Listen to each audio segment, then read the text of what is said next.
Neste intenso debate na cúpula All-In, o professor Jeffrey Sachs e o professor John Mearsheimer analisam o funcionamento do sistema político do ZEWA, política externa.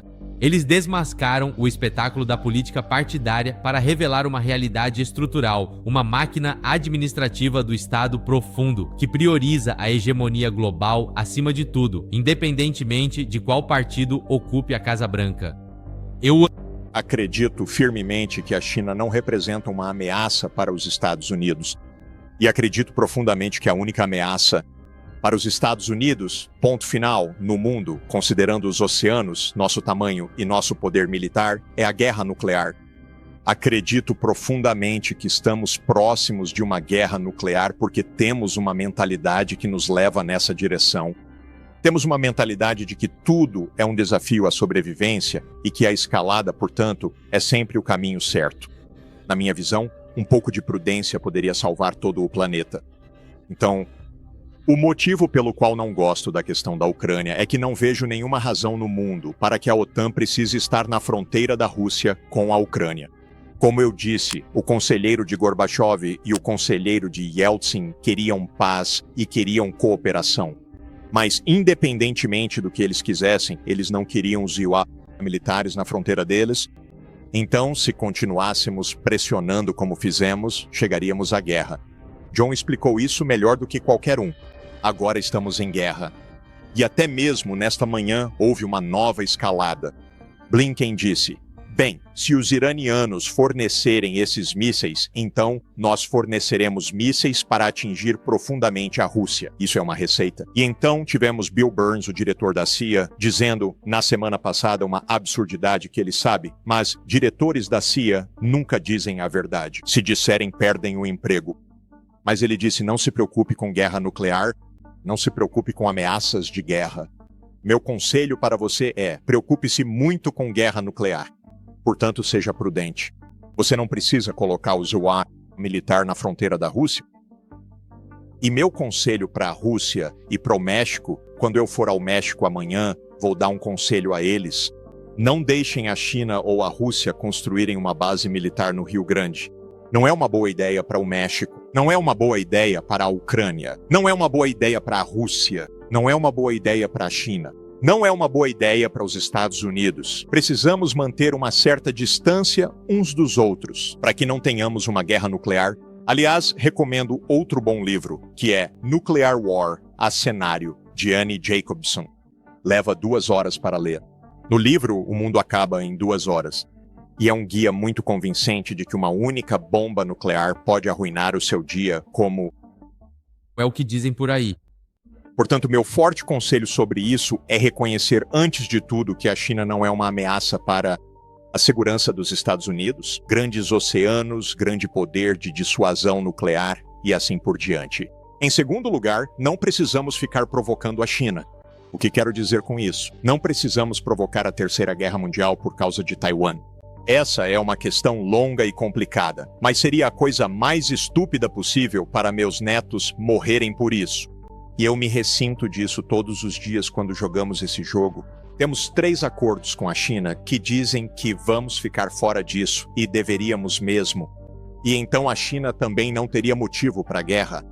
E então, do lado econômico, deixe-me apenas reiterar, porque me perguntaram ontem e houve alguma surpresa.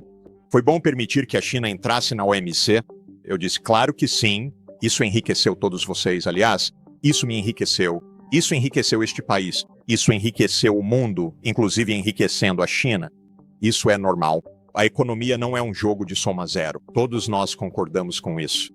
Acredito que a segurança também não precisa ser um jogo de soma zero. Podemos manter uma certa distância uns dos outros. E a China não passa o tempo lamentando o fato de os Estados Unidos serem um hegemon no hemisfério ocidental. Eles não fazem isso. Esse não é o maior interesse deles, derrubar o poder americano no hemisfério ocidental. O professor Sachs desafia a suposição central de que a China é uma ameaça existencial para os Epexavaíba. Ele argumenta que a única verdadeira ameaça existencial na era moderna é a guerra nuclear. Enquanto o ZEWA, partindo do princípio de que cada desafio global é uma batalha pela sobrevivência que exige medidas mais drásticas, Sachs insiste que a prudência pode salvar o planeta. Por que que os chineses estão desenvolvendo a marinha? Porque durante 40 anos li ensaios sobre todos os pontos de estrangulamento no mar da China Meridional, no mar da China Oriental e no Oceano Índico em relação à China. Essa é a nossa política. Pontos de estrangulamento. Observe o Estreito de Malaca, veja o que podemos fazer aqui. Primeiro arquipélago. Essa é a estratégia americana. Será que conseguiremos manter os submarinos chineses fora do Oceano Pacífico? Primeiro a China, primeiro o arquipélago e assim por diante. Então, é claro que eles reagem.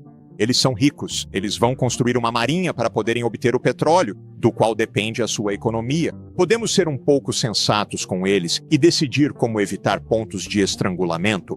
Pontos. E assim não precisaríamos ter uma guerra nuclear, o que realmente arruinaria o nosso dia. Essa é a questão. Podemos pensar um pouco. Podemos entender isso a partir da perspectiva deles. Podemos entender isso a partir da nossa perspectiva. Desconflito. Aliás, não acredito que a Índia seja uma aliada. A Índia é uma superpotência. A Índia terá seus próprios interesses muito específicos. Obrigado. Não será um aliado dos Estados Unidos. Eu gosto muito da Índia e Faz nossas políticas, mas a ideia de que a Índia vai se aliar aos Estados Unidos contra a China, no sonho de alguém em Washington, porque é mais uma ilusão em Washington, porque eles deveriam tirar um passaporte, ir conhecer o mundo e entender alguma coisa. Mas, Jeffrey, se eles... Meus alunos estão em Washington agora, porque não deram ouvidos ao professor. Jeffrey, agora estamos fabricando nossos iPhones na Índia. Isso não é significativamente importante? Estamos transferindo a produção do iPhone. Cooper, talvez, Cooper, você entende de economia e desse impacto. A Apple está saindo da China. O Japão está financiando pessoas para saírem da China para o Vietnã e para a Índia. Isso não é a solução aqui. À medida que nos desvinculamos da China, parece que eles estão voltando à mesa de negociações. Xi Jinping expulsou investidores e investimentos da China. Acabou com as startups de educação. Uns 2 ou 3 anos depois, ele está em São Francisco pedindo mais investimento e perguntando: onde vocês estão? Ok. Em primeiro lugar, me convide de volta há 10 anos e veremos como todas essas decisões foram inteligentes, porque...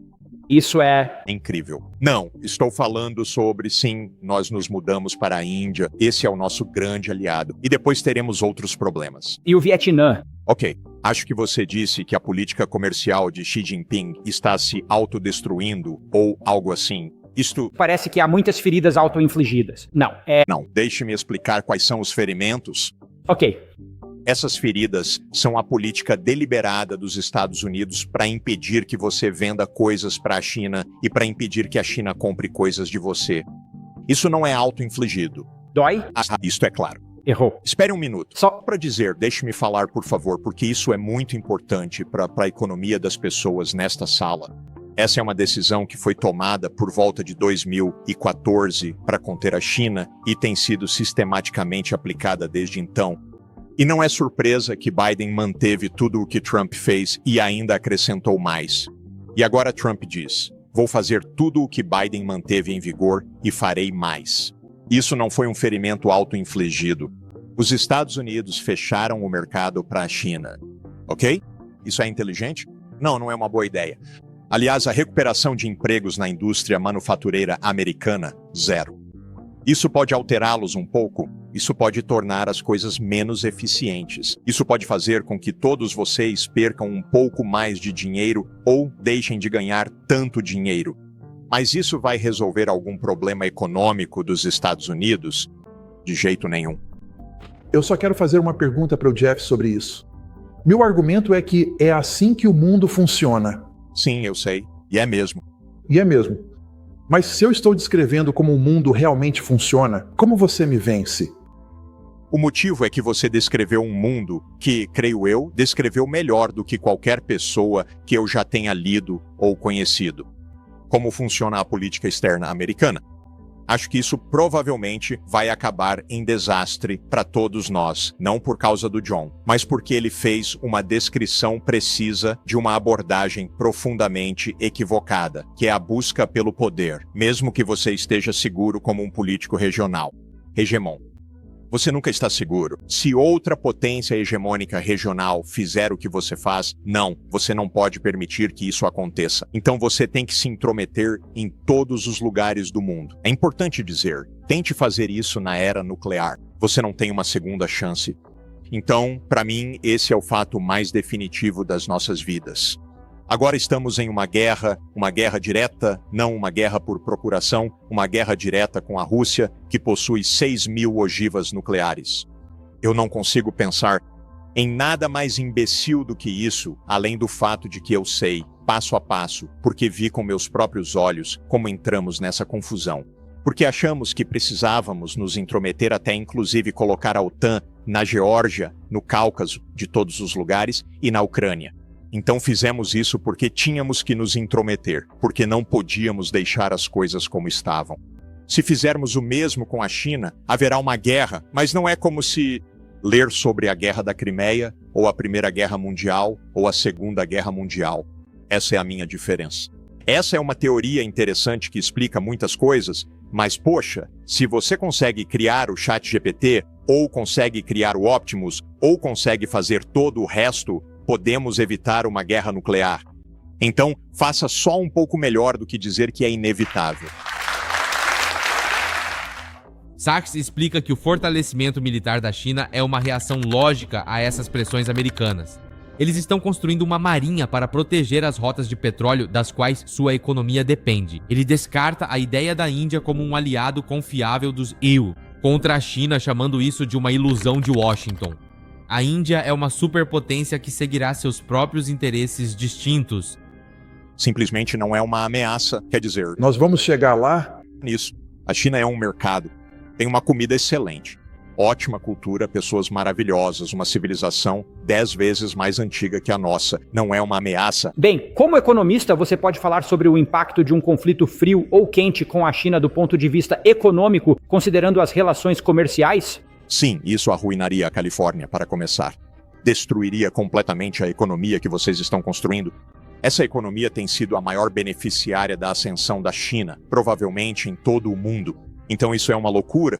Talvez, se você está preocupado, se está realmente preocupado se um trabalhador em Ohio tem um determinado emprego em uma linha de montagem específica, então você pode ser anti-China. Se você está preocupado com a indústria de tecnologia, com a Califórnia, com a paz e o futuro, você deveria ser pró-China. É só isso. Então, por que se tornou tão universal assumir que já estamos em estado de conflito com a China? Não apenas por linhas partidárias, mas em praticamente qualquer espectro? Você poderia meio que, considerar...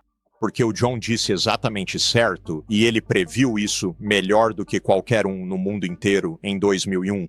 Ele disse, quando a China se tornar grande, vamos ter conflito, porque essa é a teoria do John. E está certo como uma descrição da política externa americana, que nós buscamos poder. Eles são grandes, portanto, eles são um inimigo da nossa aspiração à hegemonia global. Pelas cidades, presos... O John dá uma explicação sobre isso. Nós temos algumas diferenças, mas eu acho que é uma descrição muito boa da política externa americana, que é basicamente tentar maximizar o poder global, essencialmente ser o hegemon global.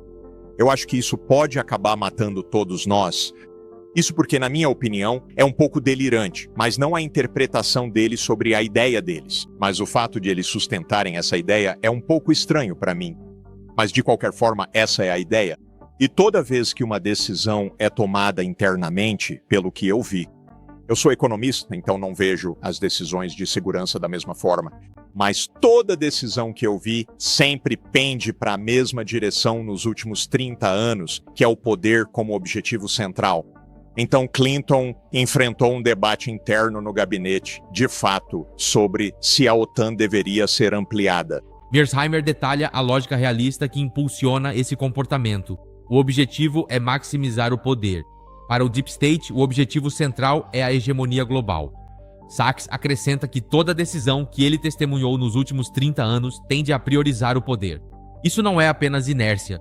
É uma convicção profundamente enraizada entre a elite administrativa de que os EUA têm o direito moral de comandar o mundo, mesmo que essa ambição traga o risco de matar todo mundo. No meu trabalho, 40 anos no exterior, não acho que os CPTU o governo se importe nem um pouco com esses outros lugares. Não acho que eles realmente se importem se é uma democracia liberal ou uma ditadura. Eles querem os direitos de passagem. Eles querem as bases militares. Eles querem que o Estado apoie os Estados Unidos. Eles querem a expansão da OTAN. Sei que você já escreveu e há quem acredite na construção do Estado. Meu Deus, se eles fizerem isso, são tão incompetentes. É inacreditável. Professor Sachs, Vou te dar um exemplo, se eu puder. Apenas um exemplo. Sou amigo de um dos poucos doutores. Economistas afegãos, pessoa de alto escalão no Zebra, na academia nos últimos 30 anos. Você pensaria que o Departamento de Estado, se estivesse interessado em construção de Estado, o consultaria. Um dia, um momento, qualquer coisa sobre o Afeganistão. Nunca aconteceu. Nunca aconteceu. nenhuma pergunta sequer. Nunca aconteceu. Ele me perguntou: você pode conseguir uma reunião para mim com o Departamento de Estado? Eles estavam completamente desinteressados. Isso é sobre poder. Você é idealista demais, John. Eles não se importam com os outros lugares. Eles podem achar que devemos ser o que quisermos, livres e assim por diante. Mas liberdade, eu estive lá, vi com meus próprios olhos os golpes, as derrubadas, os presidentes democráticos sendo levados embora. Eles realmente não se importam. Isto é Washington. Nos últimos 50 anos, houve um acordo sobre o que traria paz. E o acordo é 2 estados, talvez com um grande muro entre eles, nas fronteiras de 4 de junho de 1967, com um estado da Palestina, sendo o 194º estado-membro da ONU, e sua capital em Jerusalém Oriental. E controle sobre o local sagrado islâmico. E isso é direito internacional. A Corte Internacional de Justiça acabou de reafirmar que os assentamentos israelenses na Cisjordânia são ilegais. O Tribunal Penal Internacional provavelmente vai concluir, ou a CIJ provavelmente vai concluir isso. Israel viola a Convenção de Genocídio de 1948. Minha solução é aplicar o direito internacional, construir o muro e garantir que os estados cumpram as normas globais. Você precisa construir, mas dar direitos aos palestinos, estabelecer um Estado da Palestina, parar o massacre israelense de palestinos, acabar com o estado de apartheid israelense e então ter 2 estados vivendo lado a lado. Israel é totalmente contra isso. Toda a governança política israelense atualmente é totalmente contra isso. Centenas de milhares de colonos ilegais na Cisjordânia são totalmente contra isso. Smotrich, Ben-Gvir, Gallant, todos são totalmente contra isso. Netanyahu é totalmente contra isso. Então, na minha visão, isso não tem nada a ver com o que Israel quer, tem a ver com a aplicação do direito internacional. Então, eu quero ver isso sendo imposto, não porque Israel concorda, mas porque é imposto. E há um país que impede que isso seja imposto. Não é o Irã, não são os sauditas, não é o Egito, não é a Rússia, não é a China, não é nenhum país da União Europeia. É um único país e apenas um. E isso é por causa dos Estados Unidos da América e do lobby israelense. Alguém escreveu um livro muito bom sobre isso também, disso eu sei. O melhor livro já escrito sobre o assunto por John. É isso que impede a solução que poderia trazer a paz. E acredito que devemos buscar a paz, porque isso não só traria paz aos palestinos e paz aos israelenses, como também evitaria outro ponto de conflito que poderia facilmente culminar na Terceira Guerra Mundial. Deixe-me responder à sua pergunta sobre o potencial de escalada à entrada dos jordanianos. Sachs argumenta que a paz tem sido definida há 50 anos pelo direito internacional. Ele acredita que a recusa em aplicar o direito internacional não prejudica apenas a região, mas cria mais um ponto de tensão que pode arrastar o mundo para um conflito mais amplo e catastrófico.